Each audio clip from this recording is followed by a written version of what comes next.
దేవునికి స్తోత్రం కలుగును గాక. హల్లెలూయా. దేవునికి స్తోత్రం.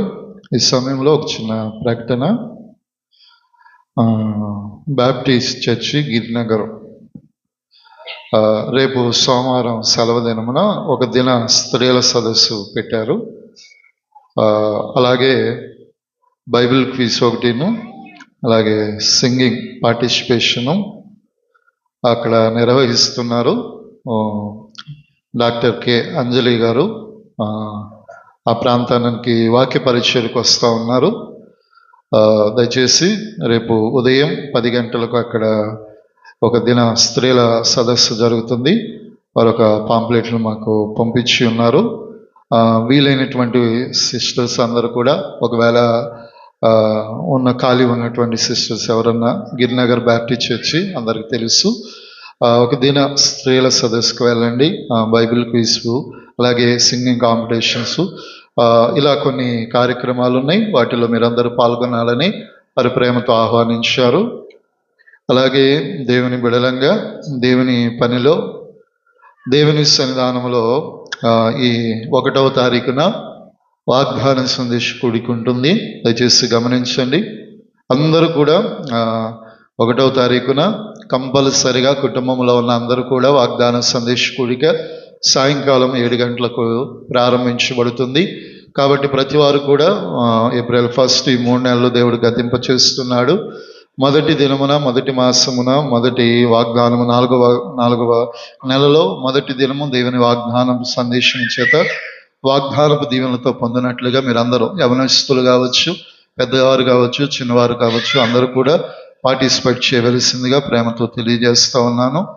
అలాగే వచ్చే వారం విజిటింగ్స్ ఉంటాయి. ఈ వారం విజిటింగ్స్ చేయలేదు అనుకున్నాం, కానీ సేవకుని యొక్క మరణం తర్వాత అదొక రకమైన భీతి, కలవరం ఇప్పటికి కూడా మా హృదయాల్లో ఉన్నది. ఎందుకంటే ఇదివరకు ఇలాంటి వాటిని దాటుకుంటూనే మనం కూడా వచ్చాం. ఇక్కడ అనేక మంది సేవకులు కూడా దాటుకుంటూనే వచ్చారు. ఇంకా మన ప్రాంతంలో అయితే ఇంకా బలంగానే ఉన్నాయి, అలాంటివి జరుగుతూనే ఉన్నాయి. అయినప్పటికీ కూడా దేవుని సేవలో దేవుడు పిలిచింది చివరి వరకు దేవుని కొరకు ప్రాణార్పణముగా పోయబడాలి, అది ఏ పరిస్థితుల్లోనైనా. కాబట్టి ఆ సందర్భం, ఆ పరిస్థితిని బట్టి దర్శించలేదు. ఈ వారం మొత్తం మ్యాక్సిమం అందరి గృహాలు దర్శించడం జరుగుతుంది. ఒకవేళ ఎవరైనా గృహాలు మిస్ అయితే ఈస్టర్ తర్వాత అందరి గృహాలు దర్శిస్తాము. 14వ తారీఖు నుంచి అలాగే 20 ఈస్టర్ వరకు ఉపవాస కూడికలు అనేవి కూడా ఉంటాయి. ప్రతి ఇయర్ జరిగినట్లే సంఘ క్షేమాభివృద్ధి ప్రత్యేకమైన ఉపవాస ప్రార్థన పండుగలు ఉంటాయి. గమనించండి. 18 గుడ్ ఫ్రైడే ఉదయకాలము 10 గంటలకు ప్రారంభించబడుతుంది. 1 ఆరాధన. ఆదివారము ఈస్టరు 1 ఆరాధన ఉంటుంది. దయచేసి అందరూ కూడా ఈస్టర్ పండుగ రోజు 1 ఆరాధన, గుడ్ ఫ్రైడే 1 ఉంటుంది. దయచేసి గమనించి సిద్ధపడాలని ప్రేమతో తెలియజేస్తూ ఉన్నాను. అదే కాకుండా మీ అనుదిన ప్రార్థనలో కూడా సేవకుల కొరకు, సంఘాల కొరకు, మీ కుటుంబాల కొరకు, ఆత్మీయుల కొరకు కూడా ప్రార్థన చేయండి. ఎందుకంటే పోరాటాలు అనేవి లేకపోతే సేవకు అర్థం లేదు. హల్లెలూయా. గట్టిగా చెప్దాం, హల్లెలూయా. ఆనాడు స్టెఫెను రాళ్లతో కట్టబడి చంపబడకపోతే, ఒక రకంగా చెప్పాలంటే శిష్యులు కూడా చాలా బలహీనులు. ఎంత బలహీనులు అంటే దేవుడు అప్పగింపబడిన తర్వాత వారిలో కొద్దిమంది చురుకుదనం కలిగిన వారు ఉన్నారు, కానీ అందరిలో ఆ యొక్క ధైర్యం ఏమవలేదు, ఇమడలేదు.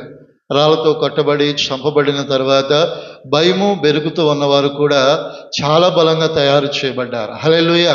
అప్పుడు వరకు కొన్ని ప్రాంతాలకే పరిచయమైనటువంటి దేవుని పని ఆ ప్రాంతాలు, పట్టణాలు అలా దాటుకుంటూ మన ఆసియా ఖండం, మన భారతదేశానికి కూడా ఏమొచ్చింది? సువార్త వచ్చారు. హల్లెలూయా. అంటే ఎందుకు చెబుతున్నానంటే, దేవుడు తన సేవకులు కొద్దిమంది బలమైన పునాదులుగా తీసుకొచ్చి ఇంత పరిచర్య ఈ లోకంలో గొప్ప గొప్పవారు వేల మంది మైకులు పట్టుకుని మాట్లాడుతున్నారు, కానీ ఇదంతా క్రెడిట్ మనకు ముందు ప్రాణం త్యాగం చేసిన వారు అనేకులు ఉన్నారు. హల్లెలూయా.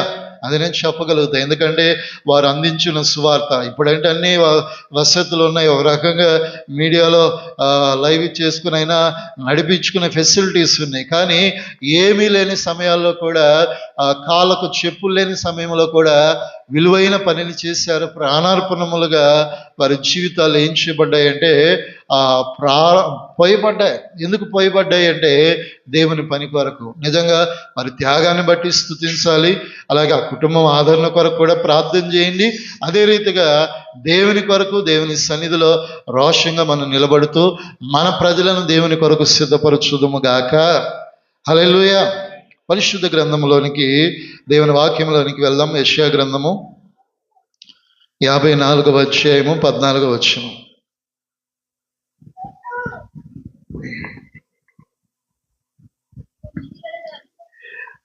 చదవండి. నీవు నీతి గల దానివై స్థాపింపబడదువు, నీవు భయపడనక్కర్లేదు. బాధించువారు నీకు దూరముగా నుందురు, భీతి నీకు దూరముగా ఉండును, అది నీ దగ్గరకు రానే రాదు. జనులు గుంపు కూడినను వారు నా వలన కూడరు, నీకు విరోధముగా గుంపు కూడువారు నీ పక్షపు వారగుదురు. హల్లెలూయా. చూడండి, దేవుడు తన ప్రజలైన వారితో చక్కటి మాట చెబుతున్నాడు. నీవు నీతి గల దానివై స్థాపించబడు.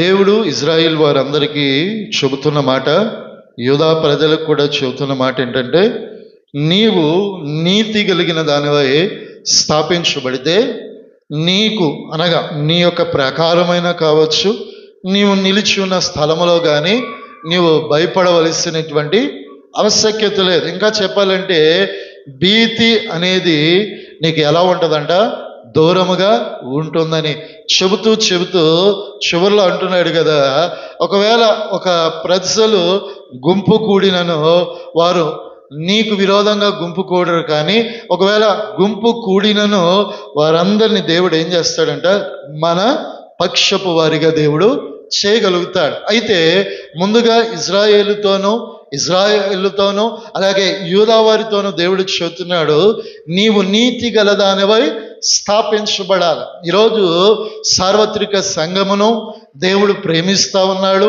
సంఘమును అంతకంతకు దేవుడు ఏం చేస్తూ ఉన్నాడంటే నిలబెడతా ఉన్నాడు. ఎందుకంటే ఈ సంఘము దేవునిలో స్థాపించబడాలి. ఈ సంఘము దేవుని యొక్క నీతి చేత ఒక బలమైనటువంటి పునాది కలిగినదే స్థాపించబడాలి. ఎందుకంటే సంఘమునకు స్తంభము నీతి అయితే, ఆ నీతి యేసు క్రీస్తు యొక్క రక్త ప్రోక్షణ ద్వారా ప్రతి వానికి అనుగ్రహించబడుతుంది. ఈ అనుగ్రహించబడినటువంటి ఈ నీతిని ప్రతి వారు కూడా ఏం చేసుకోవాలంటే ఆధారం చేసుకోవాలి. ఆ నీతికి ఆధారమైనటువంటి దేవునిని, ఆ నీతికి ఆధారమైనటువంటి దేవుని యందు నిలిచిన వారైతే, ఆ దేవుని యందు కట్టబడిన వారైతే, ఆ దేవుని యందు స్థాపించబడిన వారైతే ఏ విషయానికి మనుషుడు ఏమవసరం లేదంట.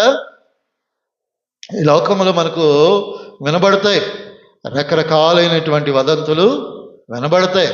ఎందుకంటే రకరకాలైనటువంటి భయాలు మానవుని జీవితంలో వస్తాయి. ఈరోజు చాలామంది వారి గృహాల్లో చక్కగానే ఉన్నాము అనుకున్న వారు కూడా ఏదో ఒక భయం, ఏదో ఒక కలవరం, ఏదో ఒక భీతి వారి జీవితాలను ఏం చేసిందంట, ఆవరిస్తూ ఉంది. ఎంత ధైర్యము కలిగిన వ్యక్తి అయినా, ఎంత బలము కలిగిన వ్యక్తి అయినా, అయ్యో ధనవంతుడైనా, ఎంత సామర్థ్యము కలిగిన వాడైనా, అతని దగ్గరికి భయం వచ్చినప్పుడు ఎంతటి వాడైనా ఏమైపోతాడంట, బలహీనుడైపోతాడు. గుండె ఏమైపోతుందంటే చలించిపోతుంది. ఇంకా చెప్పాలంటే గుండె చెదిరిపోయినటువంటి పరిస్థితులు మానవ జీవితంలో ఏర్పడతాయి. ఎందుకంటే ఒక మనుష్యుని అపవాదైనా, ఒక మనుష్యుని ఒక సమస్య అయినా, ఒక మనుష్యుని ఏదైనా ఒకటి కలవరపరచడం ప్రారంభిస్తే అతని జీవితంలో అప్పటి వరకు స్టాండీగా ఉన్న వ్యక్తి అయినా, అప్పటి వరకు ధైర్యముగా ఉన్న వ్యక్తి అయినా, అప్పటి వరకు బలంగా ఉన్న వ్యక్తి అయినా, ధనము ఉన్న వ్యక్తి అయినా ఏమైపోతాడంట, కలవరపడిపోతాడు, భయపడిపోతాడు. కారణం ఏంటంటే ఆ భయం మానవుడిని ఎప్పుడు కూడా బలహీనపరుస్తూ ఉంటుంది. ఎందుకంటే ఈరోజు మనుష్యులు బలపరిచేవారి కంటే బలహీనపరిచేవారే లోకంలో ఎక్కువ. మంచి వార్త కంటే చెడు వార్తకే ఈ లోకంలో ఎక్కువ ఏముంటుంది? ప్రచారం ఉంటుంది. మంచిని, నీతిని ప్రచారం చేస్తే ప్రజలు మారిపోతారు. వారి వ్యాపారాలు జరగవు. వారు అనుకున్న కార్యక్రమాలు జరగటానికి అవకాశం ఉంటుందా? ఉండదు. కాబట్టి నీతిని తొక్కుతారో, మంచిని నిలిపేస్తారో, చెడుని విస్తరింపజేసి ఏం చేస్తూ ఉంటారంట? ఏలుబడి చేస్తున్నాం అనుకుని మనుష్యుడు భ్రమలో ఏమవుతుంటాడు? బ్రతుకుతూ ఉంటాడు. ఆ చెడు ఒక్కొక్కసారి నీతిమంతుని యొక్క హృదయాన్ని, నీతిమంతుని యొక్క జీవితాన్ని, నీతిమంతుని యొక్క కుటుంబాన్ని, నీతిమంతుడు నివసించే ఆ స్థలాలన్నిటినీ కూడా ఒక్కొక్కసారి ఏం చేస్తుందంట? కలవరపరుస్తుంది. హల్లెలూయా. ఎందుకంటే భయము ఎంతటి వ్యక్తులైనా కూడా ఏం చేయగలుగుతుందంట? నీరు కాచగలుగుతుంది. ఎందుకంటే భయానికి ఉన్న ఆ వెసులుబాటు ఏంటంటే మానవుణ్ణి ఒకేసారి డీలాపరచగలుగుతుంది. ఎంతటి బలవంతుడైనా. ఇదివరకు అప్పుడప్పుడు నేను మీకు చెబుతానే ఉన్నాను. ఒక ఊరిలో ఒక దొంగ ఉన్నాడు. ఆ దొంగకు ఉన్నటువంటి లక్షణం ఏంటంటే అతడికి ఆ ఊర్లో ఇంటి బయట ఏది పెట్టినా దొంగిలించుకెళ్తాడు. అది గిన్నె అయినా, బకెట్ అయినా, చెంబు అయినా, ఏదైనా, ఇనప సామానైనా ఏదైనా ఏం చేస్తాడంట? దొంగిలించుకెళ్తాడు. అతనికి ఉన్న ఉద్దేశం ఏంటి? అలా దొంగిలించుకెళ్ళి ఆ కోడైనా ఏదైనా దొంగిలించుకెళ్ళి అమ్ముకుని అతడి జీవితాన్ని గడుపుతూ ఉంటాడు. అందరికీ అతడు దొంగ అని తెలుసు, కానీ తీశాడు అనటానికి ఏం కనబడట్లా? ప్రూఫ్స్ కనిపించట్లా.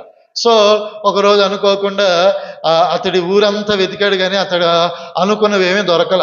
అయితే ఆ ఊరు ప్రెసిడెంట్ గారి యొక్క కొబ్బరి చెట్టుకి కాపు బాగా కాసిందంట. కొబ్బరికాయ కాసినప్పుడు ఆ రోజు ఉదయం అలా వెళ్తా ప్రెసిడెంట్ గారి చెట్టు పైన కొబ్బరికాయల కాపు చూశాడు.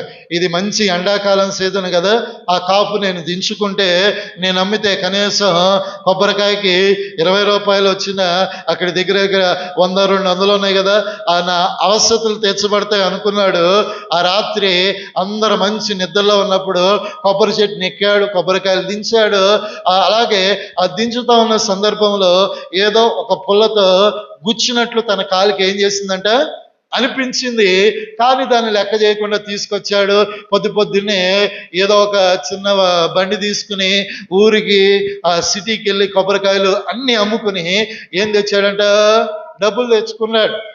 ఊళ్ళో రచ్చబండి ఉంటుంది కదా, అందరు అక్కడ కూర్చుంటా ఉంటే ప్రెసిడెంట్ గారి దగ్గరికి ఆ ఊరు ఇంకా పెద్దలు వచ్చి అడిగారు, ఏం ప్రెసిడెంట్ గారు, ఎప్పుడైనా మీ చెట్టున కాయలు నువ్వు దించితే ఇంటికి కనీసం ఒక 2 కాయలైనా పంపిస్తావో ఏంటి? పంపించలేదు ప్రెసిడెంట్ గారని ఆయనతో ఉన్న స్నేహితులు, పెద్ద మనుషులు అన్నప్పుడు, నేను ఎక్కడ దించానయ్యా, మరి ఎక్కడ ఏమైంది కాపు అంటే, ఆ చెట్టు మీద తాసుపాము ఏం చేస్తుంది? రోజు తిరుగుతుంది, నల్ల తాసుపాము. అందుకే మా పని వాళ్ళు ఎవడు కూడా ఏం చేయాల? ఆ కాయలు తీయటానికి ఏం సరిపోలేదంట? ధైర్యం సరిపోలేదు. మరి ఏమైనాయి అంటే, ఎవడో దొంగలు ఇచ్చాడు అన్నాడు. ఈ లోపల ఆ దొంగ అక్కడే ఉన్నాడు. ఈ మాట విన్నాడు అంతే, అలా వెనకబడిపోయాడు. నోట్లో నుంచి ఏమొచ్చేసింది? నురుగొచ్చేసింది. అక్కడ ఉన్న వారందరూ గబగబా పట్టుకుని ఎక్కడికి తీసుకెళ్లారు? పెద్ద ఆసుపత్రికి తీసుకెళ్తే అందరూ చెబుతున్న మాట ఏంటి? డాక్టర్లు, విషం. కారణం పాము గరిసింది. ఎప్పటి వరకు? రాత్రి దొంగిలించాడు, ఆ మరుసటి రోజు సాయంకాలంలో కూర్చున్నప్పుడు వరకు ఆ విషం ఏమవ్వలేదంట? బాడీకి ఎక్కల. ఎప్పటి వరకు? ఆ గుచ్చుకున్నది గుర్తుంది, కానీ పాము కాటేసింది అని చెప్పగానే ఒకేసారి అతనికి ఏం కలిగింది? భయం కలిగింది. అప్పుడు వరకు శరీరం తల వరకు ఎక్కని విషయము ఎక్కడి వరకు ఎక్కింది? చూసారా? భయానికి ఉన్నటువంటి ఆ బలహీనత ఏంటంటే, అప్పుడు వరకు ధైర్యముగా ఉన్న వ్యక్తిని ఒక్కసారి నిలవన ఏం చేసింది? హాస్పిటల్లో పెట్టింది. అదే భయంతో అతడు టపాసు కట్టేశాడు. హల్లెలూయా. ఎందుకు చెబుతున్నానంటే, భయం అలాంటిది. మానవుని ఒకసారి కలవరపరచడం, ఆ భయానికి అలవాటైతే మానవుని కింగ్ లాంటి వ్యక్తిని కూడా కింద పడవేయగలుగుతుంది. అందుకు అంటున్నాడు దేవుడు, ఓ ఇజ్రాయేలు, ఓ యూదా, నేను మీకు చెప్పేది ఏంటంటే, ఇదిగో నీవు నీతి కలిగిన దానివై స్థాపించబడు. నీ నీతి నీకేమవ్వాలి? ఆధారం అవుతుంది. నీ నీతి నిన్ను నిలబెట్టగలుగుతుంది. నీ నీతి సత్యము వెంబడి నడిపించగలుగుతుంది. నీ నీతి నీ ఎదురు ఉన్న ప్రతి ప్రశ్నకు కూడా ఏమివ్వగలుగుతుందంట? సమాధానం ఇవ్వగలుగుతుంది. సామెతల గ్రంథము 3వ అధ్యాయం 25 వచనం చదువుదాం. 3వ అధ్యాయము 25.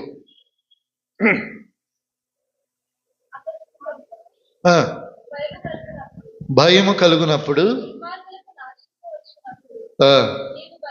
నీవు ఏం చేయవద్దు? భయపడవద్దు. యెహోవా నీకు ఆధారమగును, నీ కాలు చిక్కబడకుండానట్లుగా ఆయనే నిన్ను ఏం చేయవాడంట? కాపాడువాడు. చూడండి, అకస్మాత్తుగా వస్తాయి భయము. అకస్మాత్తుగా అనేకులు ఏమైపోతూ ఉంటారు? నశించిపోతారు. నీతిమంతులు కావచ్చు, అలాగే అనీతిమంతులు కావచ్చు, ఏమవుతుంటారు? అకస్మాత్తుగా నశించిపోయి కూలిపోతూ ఉంటారు. అప్పుడు ఈ హృదయం ఏం చేయకూడదంటే కలవరం పొందకూడదు, భయమును అందకూడదు. అయితే దేవుడు అక్కడ అంటున్న మాట ఆ కింద వచ్చిన చదవమ్మా. యెహోవా నీకేమవుతాడంట? ఆధారమగును, నీ కాలు చిక్కబడకుండానట్లుగా ఆయన నిన్నేం చేస్తాడంట?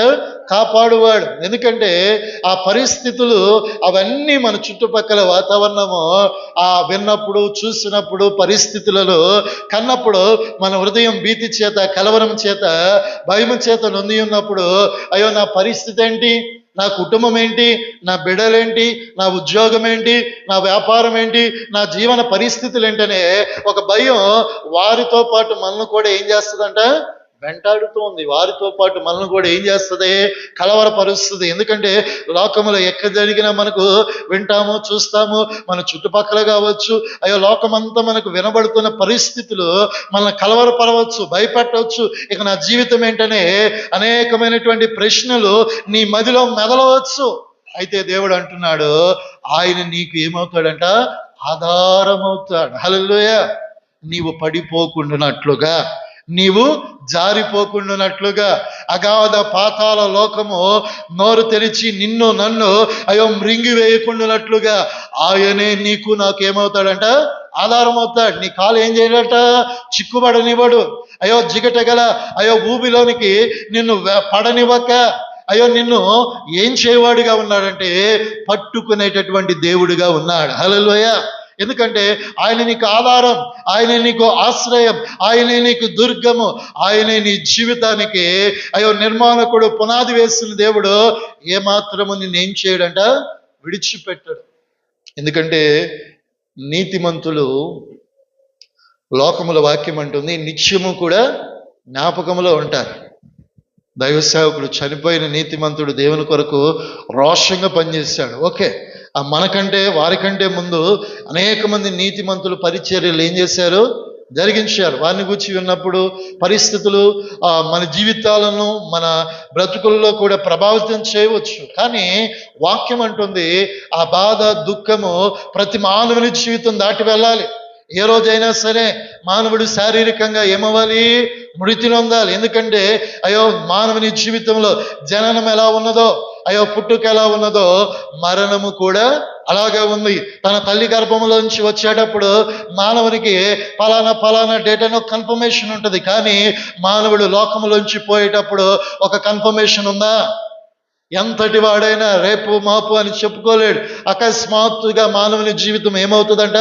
ముగించబడుతుంది. ప్రయాణంలో కావచ్చు, ఇంటిలో కావచ్చు, వ్యాపారంలో కావచ్చు, ఉద్యోగంలో కావచ్చు, ఎక్కడైనా మానవుని జీవితం ముగించవచ్చు. అయితే ఈ ముగింపబడేటటువంటి మునిపే మన జీవితం లోకంలో ఎలా ఉండాలంట? అద్భుతంగా ఉండాలి. హల్లెలూయా. ఎంత అద్భుతంగా ఉండాలి అంటే యేసయ్య గారు ఒకానొక సందర్భంలో ఒక మాట అంటున్నారు. బ్రతికినంత కాలం ఎలా బ్రతికామని కాదు, మనం చనిపోయిన తర్వాత మన బ్రతుకు అనేకులకు ఏమవ్వాలంట? సాక్ష్యంగా రావాలి. హల్లెలూయా. మన జీవితము లోకములో అనేకులను ఏం చేయాలంటే ప్రతిబింబింపజేయాలి. ఎలా ప్రతిబింబింపజేయగలుగుతుంది? నీ జీవితము ఒక సాక్ష్యముగా. దైవ సేవకుడు కొద్ది సంవత్సరాల్లోనే ప్రజలకు తెలుసు. ఇక్కడ ఉన్న అనేకులు కూడా తక్కువ పరిచయమే రక్షణ ఛానల్లోనే వచ్చేవారు. ఏదో కొన్ని డిబేట్లని తెలిసేవారు. కానీ ఆయన ప్రభు యొద్దకు వెళ్ళిన తర్వాత ఆయన చేసిన పని బలంగా లోకంలోనికి వస్తుంది. హల్లెలూయా. యేసన్న గారు కూడా అలాగే చెప్పారు, మనం బ్రతికినంత కాలము ఎలా బ్రతికామనేది కానీ నీతి కలిగిన వారమై బ్రతికి ఒక మంచి సాక్ష్యాన్ని సంపాదించుకుంటే ఈ సాక్ష్యం అనేకులను ఎవరి ద్వారా సిద్ధపరుస్తుంది? దేవుని కొరకు. అయితే ఈ భయాలు, లోకంలో కలవరాలు వచ్చినప్పుడు నా దేవుడు మనందరికీ ఆధారంగా ఉంటాడు. హల్లెలూయా. ఆధారంగా ఉంటాడు. కొన్ని సందర్భాల్లో కొన్ని సమస్యలు మనలో అయ్యో అతలాకుతలం చేయొచ్చు. అప్పుడు దేవుడు విడిచిపెట్టాడా? కాదే కాదు, ఆయన ఉన్నాడు. కాకపోతే ఆ ఇబ్బందుల కొలమిలో నిన్ను నిలబెట్టడానికి ఆయన అక్కడ ఒక సమయాన్ని, ఒక పరిస్థితిని క్రియేట్ చేయడానికి ఆలోచిస్తున్నాడు. కాకపోతే నీవు నేను ధైర్యం కలిగిన వారమై ఆ పరిస్థితుల్లో దేవుని కొరకు నిలబడగలిగితే మన కాలు చిక్కబడుకున్నట్లుగా ఆయన నిన్నేం చేయవాడంట? కాపాడువాడు. తన దూతలకు ఆజ్ఞాపించి నీ వెళుతున్నటువంటి మార్గాల్లో అయ్యో నీకు ఏం చేయవాడంట? కాపలాగా తన దూతలను ఏం చేయవాడంట? ఉంచువాడు. నిన్ను కాపాడువాడు, కునుకడు నిద్రపోని దేవుడిగా ఉన్నాడు. కాబట్టి భయపడవలసినటువంటి పరిస్థితులు లేవు. దేవుని ఎదుట నీ నీతిని ఆధారం చేసుకుని, నీ భక్తిని ఆధారం చేసుకుని భయభక్తులతో దేవుని సన్నిధిలో వెళితే కొన్నిసార్లు నష్టాలు కలిగిన, ఇబ్బందులు కలిగిన, సమస్యలు ఎదురైనా నువ్వు నిలబడగలిగితే దేవుడు అయ్యో నేను బలహీనపరిచేక, అయ్యో నేను భయపెట్టి వాటికి ఏమాత్రమూ భయపడకుండా అయ్యో దిట్టమైన చోట కొట్టబడిన మేకువలె మిమ్మలను దేవుడు స్థిరపరచునుగాక. అలాగే జకరియా గ్రంథము 9వ అధ్యాయము 8వ వచనం చదువుదామా.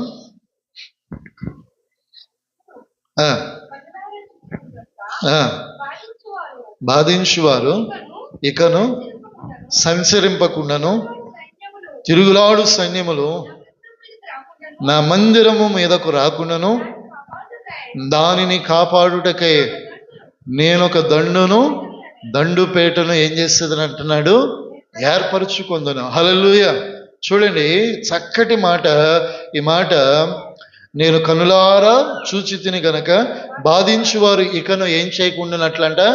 సంచరించకుండానట్లుగా. వాడి ప్రాకారము, వాడి యొక్క జన సంచారము, వాడి యొక్క ప్రభావము కలిగిన పరిస్థితులు మన మీదకు రాకుండానట్లుగా దేవుడు మన కొరకు దేని సిద్ధపరిచాడంట? ఒక దండు పేటను, అనగా ఒక దండుకున్నటువంటి దేవుని యొక్క సైన్యమును మనకు ముందుగా ఆయన మందిరము, ఆయన ప్రాకారములో ఏం చేశాడంట? సిద్ధపరిచాడు. ఎందుకొరకు సిద్ధపరిచాడంటే వారు మనకు అపాయము కలుగు చేయకుండా, ఆపదలో పడవేయకుండానట్లుగా, ఆ బాధించే వారి బాధకు మనము అప్పపడకుండానట్లుగా దేవుడు మన కొరకు ఏం చేశాడంట? ఒక సైన్యాన్ని, ఒక బలిష్టమైనటువంటి వాటిని మన కొరకు సిద్ధపరిచాడు. హల్లెలూయా. కాబట్టి ప్రతివారు కూడా ధైర్యంగా ఉండాలి. ప్రతివారు కూడా ధైర్యంగా భక్తిని చేయాలి, ధైర్యముగా ప్రార్థన చేయాలి, ధైర్యముగా ఆరాధించాలి, ధైర్యముగా దేవుని సన్నిధిలో నిలబడగలిగితే ఈ లోకములో మనకు వ్యతిరేకంగా రూపించబడి ఏ ఆయుధము కూడా ఏమవదంట? వర్ధిల్లదు. చాలా సందర్భాలు లోకము, అపవాది ప్రలోభపరిచే కార్యాలు మన మీదే ప్రభావితం చేస్తాయి. మనకు న్యాయం జరగలేదు అని అడగటానికి మన అధికారి ఈ లోకాధికారి కాదుగా. ఈ లోకము, దాని మీద ఎవరికి అధికారం ఉంది? చెప్పండమ్మా. దేవుణ్ణి 40 దినములు ఉపవాసం అయిపోయిన తర్వాత అపవాది ఎవరిని శోధించాడు? దేవుని శోధించి ఎత్తైన ప్రాంతానికి తీసుకెళ్ళి ఈ లోకము, దాని అధికారం ఎవరి చేతిలో ఉందన్నాడు? నా చేతిలో ఉన్నది. నువ్వు నాకు మొక్కితే ఆ అధికారాన్ని ఏం చేస్తానన్నాడు? నీ చేతికి ఇస్తానన్నాడు. ఆయన దేవుడు అయ్యో నేను ఆరాధించేదైనా, మొక్కేదైనా, అయ్యో గణపరిచేదైనా సృష్టికర్త అయిన దేవునికే అని చెప్పి అపవాదిని గద్దించాడు కదా. అలా అనుకుంటే వాడి అధికారంలో మనం ఉన్నాం. వాడి ఆలోచనలే వాడు నెరవేరుస్తాడు, వాడి తలంపులనే వాడు అయ్యో చేయాలనుకుంటాడు. కానీ ఈ మత్తయి సువార్త కానీ, యోహాను సువార్త కానీ ఒకసారి మనం చదువుకోగలిగితే చివరి అధ్యాయంలోకి వస్తే ఒక మాట చక్కగా దేవుడు రాస్తూ ఒక మాట అంటాడు. చదువుకుందాం. 28వ అధ్యాయం మత్తయి సువార్త 18వ వచనం. అయితే యేసు వారి యొద్దకు వచ్చి పరలోకమందును భూమి మీదను నాకు ఏమి ఇవ్వబడింది అంటున్నాడు? సర్వాధికారం ఏం చేయబడ్డదంట? ఒకవేళ వాడు లోకాధికారే, కానీ వాడి ఆలోచనలు నెరవేర్చవచ్చు. మన ఆధ్యాత్మిక జీవితాన్ని బలహీనపరచడానికి, మనల్ని కృంగదీయటానికి వాడికి ఉన్న అధికారాన్ని ఉపయోగించవచ్చు. కాకపోతే ఇక్కడ దేవుడు అంటున్నాడు, యేసు వారి యొద్దకు వచ్చి ఆయన ఏమంటున్నాడు? పరలోకమందును భూమి యందును నాకేముంది? సర్వాధికారం ఉంది. వాడు ఏ పనైనా చేసినా దాన్ని తునాతునకులు చేసే అధికారం ఎవరి చేతిలో ఉన్నదంట? దేవుని చేతిలో ఉన్నది. ఎప్పుడు ఆ మాట అంటున్నాడంటే, మరణం ముందు అపవాది ఆ మాట అన్నాడు. ఏంటి? ఈ లోక అధికారం నాదన్నాడు. మరణము చేత వాడి అధికారాన్ని దేవుడు ఏం చేశాడంట? తునాతునకలు చేసి ఆ పరలోకమందును అలాగే ఈ భూమి యందు కూడా తండ్రి అయినటువంటి దేవుడు యేసుక్రీస్తు ప్రభుల వారికి ఏమి ఇచ్చాడంట? అధికారాన్ని ఇచ్చాడు. ఆ అధికారమును బట్టి మనం ఏం చేయాలంట? ఆయన పేరట మనం అడిగేవారమై ఉండాలి. హల్లెలూయా. ఎందుకంటే ఆ అధికారమును మనం ఏం చేసుకోవాలంటే చక్కగా యూజ్ చేసుకోవాలి. లోకంలో ఒక మంత్రికి పదవిస్తే, ఒక ఎమ్మెల్యేకి పదవిస్తే, ఎమ్మెల్యే కాకముందు, వారి ప్రభుత్వం రాకముందు ఒకలాగా ఉంటారు. ప్రభుత్వం వచ్చినాక, అధికారం వచ్చినాక వారి ఉద్దేశాలు మారుతాయి, వారి ఆలోచనలు మారుతాయి. అప్పటి వరకు సర్వమతము జనహితం అంటారు. ఆ తర్వాత చెప్పండి అమ్మా, ఓట్ల కోసం మన దగ్గరికి ఎట్లా వస్తారు? చాలా విధేయతతో వస్తారు. అయ్యో మీరే మాకు అండ, మీరే మాకు దిక్కన్నట్లు వస్తారు. కానీ ఒకసారి గెలిచిన తర్వాత వారి స్వాభావికత అనేది ఏమవుతుందంట? బయటపడుతుంది. అప్పుడు వరకు మనవారు అనుకున్న వారు కూడా మన పక్షాన్ని నిలబడరు. ఎందుకంటే వాడి అధికారము పని చేయటానికి చూస్తూ ఉన్నప్పుడు వాడి మనోభిష్టాన్ని వాడు నెరవేర్చుకుంటాడు తప్ప మన ఆలోచనకు వారు ఏమివ్వరు, విలువెవ్వరు. అయ్యో అవసరం ఉన్నప్పుడు ఒకలాగా, అనవసరమైనప్పుడు ఒకలాగా వారు ఏం చేస్తారు? వారి స్వాభావికమైన ధర్మం అట్లా అని చెప్పేసి మనం ఏం చేయలేం. కానీ ఒకటి వాక్యం ఉంది, ఈ లోకముల అన్నిటి మీద అధికారం ఎవరిది? మన తండ్రి అయిన దేవుడిది. ఆ అధికారము కలిగిన దేవుని నామం పేరట ప్రార్థించగలిగితే ఆ అధికారమును బట్టి దేవుడు అంటాడు కదా, ఈరోజు అబ్బా తండ్రి అని పిలుచుటకు నేను మీకేమిచ్చి ఉన్నాను? అధికారం ఇచ్చానన్నాడు. ఆ అధికారము పేరట యోహాను సువార్త 1వ అధ్యాయంలో తర్వాత చదువుకుంటే ఆ అధికారమును మనం ఉపయోగించుకుని అడగగలిగితే శత్రు కుతంత్రములన్నిటినీ దేవుడు ఏం చేస్తాడంట? నశింపజేయగలుగుతాడు. చివరికి ఇంకొక మాట, ఇర్మియా గ్రంథము 30వ అధ్యాయము 10వ వచనాన్ని చదువుదాం. 30వ అధ్యాయం 10వ వచనం. మరియు యెహోవా అదే సెలవిచ్చినదేమనగా, నా సేవకుడైన యాకోబు భయపడకము, ఇశ్రాయేలు విస్మయం అందుకుము, దూరము నుండి నిన్నును చెరలోనికి పోయిన దేశమందుండు నీ సంతానపు వారిని రక్షించుచున్నాను. బెదిరించువాడు లేకుండా యాకోబు సంతతి తిరిగి వచ్చి నిమ్మలించి నెమ్మది పొందును. హల్లెలూయా. చూడండి, మరొక ధైర్యం కలుగు చేసే మాట ఏంటంటే, యాకోబు ఇజ్రాయేలుతో దేవుడు ఏమంటున్నాడంటే, నేను దూరము నుండి నిన్నును చెరలో ఉన్నవారే నీ సంతానమునన్నిటిని ఏం చేస్తాడంట? రక్షిస్తాడు. ఆయన సుదూర ప్రాంతము నుంచి, ఆ పరలోకము నుంచి నిన్ను, నన్ను, అలాగే ఆ దేవుని బిడలు అనబడిన వారందరి సంతతిని కూడా ఆయన ఏం చేస్తున్నాడంట? చూస్తూ ఉన్నాడు. ఒకవేళ చెరలో, ఒకవేళ బానిసత్వములో, ఒకవేళ సంఖ్యలో వారిని నొప్పించి వారిని నిందల పాలు చేసిన వారందరినీ కూడా రక్షించటానికి ఆయన దూరము నుండి ఏం చేస్తున్నాడు? చూస్తున్నాడు. తగిన కాలమున, తగిన సమయమున వారందరినీ ఏం చేస్తాడంట? విడిపిస్తాడు. అలాగే ఆ నాశనము చేయవాడు ఎవడును లేకుండానట్లుగా, ఇంకా చెప్పాలంటే దేవుడు ఏం చేస్తాడంటే వారందరినీ కూడా వెలగొడతాడని. అలా కాకుండా యెహోవా వాక్యం ఏంటంటే, నేను రక్షించుటకు నేను నీకు తోడై ఉన్నాను, నిన్ను చెదరగొట్టిన జనములన్నిటిని నేను సమూల నాశనము చేసేదును గాని నిన్ను సమూల నాశనము చేయను. ఆయన ఏమాత్రము నిర్దోషిగాను ఎంచబడుకుంటుటే నిన్ను మితముగా శిక్షించు. చూడండి, దేవుడు ఒక్కసారి ఆయన ప్రేమించిన జనాంగం విషయంలో ఒక్కొక్కసారి తప్పు చేసిన ఆ నాశనము చేయక ఆయన శిక్షించి గద్దించి సరి చేస్తాడే తప్ప శత్రువుకి మన ఏం చేయడు బెదిరించి వారు లేకుండా మన ప్రాకారములన్నిటిని దేవుడు నెమ్మది కలుగు చేయునుగాక. కొంతమంది అనుకుంటారు ఏంటంటే వారి మాటలతో మనుషుల్ని ఏం చేయాలనుకుంటారు, ఒక మాట చెప్పగలుగుతాను, అన్ని మాటలు వినుచున్న దేవుడు ఎవరమ్మా, సర్వాధికారము కలిగిన దేవుడు. ఆయన మాట కంటే బలమైన మాట కాదు మనుషుని మాట. ఒక్కొక్కసారి మనుషుల మాటలు విన్నప్పుడు చూసినప్పుడు భయాన్ని కలుగు చేస్తాయి. ఆ భయం ఎలాంటిదంటే ఇక ఏదో అయిపోతుంది అనుకునే భయం. కానీ నీకు మాట ఇచ్చిన దేవుడు అందరికంటే బలమైనటువంటి శక్తి కలిగిన దేవుడు. ఆయన మాట వెనక్కి తీసుకుంటే మనం ఏం చేయాలి, భయపడాలి. అవునా కదమ్మా? మన కుటుంబాల్లో మన జీవితాల్లో కొద్దిమంది మన ప్రయాణ పద్ధతి బాగా ఉన్నప్పుడు కలవరపరిచేవారు ఉంటారు, భయపెట్టేవారు ఉంటారు, అనాలోచన కలుగు చేసేవారు ఉంటారు. అప్పుడు నిజమే కదా, ఇది కరెక్ట్వే కాదేమో అనుకునే ఆలోచనలు వచ్చి మనం భయపడతా ఉన్నప్పుడు దేవుని మీద కాకుండా మనుషుల మీద ఏం చేయబడాల్సి వస్తుంది, ఆధారమయ్యే పరవలసిన పరిస్థితి వస్తాయి. ఒక మాట చెప్పగలుగుతాను, ఆ పరిస్థితులు వాటిల్లినప్పుడు ఒకసారి దేవుని సన్నిధికి మనం రావాలి. దేవుడు సజీవుడైన దేవుడు, నిన్ను పిలుచున్న దేవుడు, అయ్యో నీ కొరకు ప్రాణం పెట్టిన దేవుడు నీకు ఒక ఆలోచన ఇస్తాడుగా, నీకంటూ ఒక అవగాహన ఇస్తాడు కదా. మనుషులు ఎన్నైనా మాట్లాడుకొని వారికి నోరు ఉంది, వారి నోరు వారి ఇష్టం వచ్చినట్లు మనతో మాట్లాడవచ్చు, వారు మనం భయపెట్టవచ్చు, కలవర పెట్టవచ్చు. ఒకటి మాత్రం, నీకు సృష్టి కలుగు చేసిన దేవుడు ఆయన ఇచ్చిన మాట నెరవేర్చే వరకు నిన్ను విడిచిపెట్టనేరడు. హల్లెలూయా.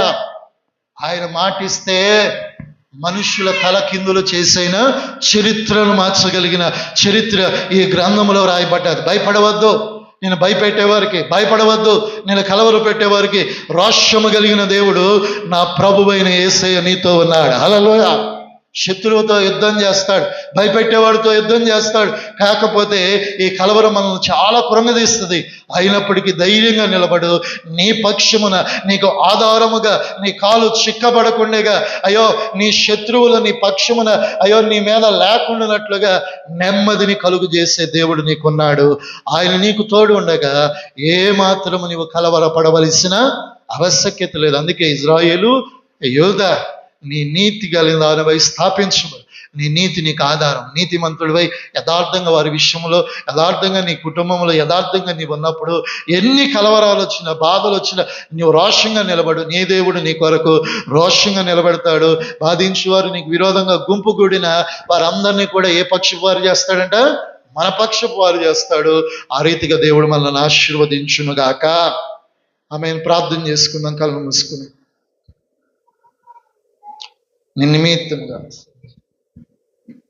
నిన్నిమిత్తముగా దేవుడు మనల్ని బలపరిచేవాడు. మన